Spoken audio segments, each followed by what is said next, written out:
Hi friends नमस्कार। तो आज गोटे पुणी नुआ वीडियो सहित मु आसी। तो यहाँ चिकेन रेसिपी गोटे। तो फर्स्ट मु तेल गरम कली। तेल गरम हो सारा पर स्लाइस करथिबा पियाज गुराक भाजवाक देली।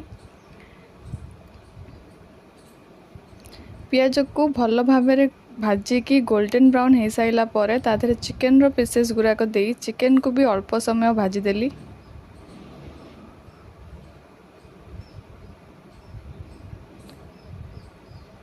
चिकेन और पियाज भाजी सारा पर मुझे किसी नहीं हल्दी गुंड लंका गुंड काश्मीर चिली चिकेन मसला लुण ए सबू को देकी अल्प पानी देली कहीं मसला नहले तले लगिज। तो देकी किसी समय ताको भल भाव गोलैदेली।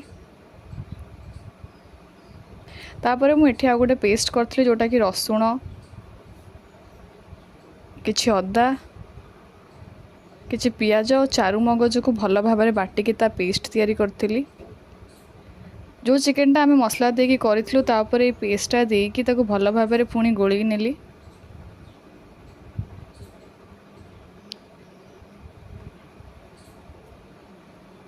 मसलाटा चिकेन रे भल भाव कोट हो सारा पर तेरे किछि कस्तूरी मेथी देइथिली। कस्तूरी मेथी देकी ताको भल भाव पुणी गोली नेली। ता ऊपर देली पानी पानी दे पुणी चिकेन को भल भाव गोली देली।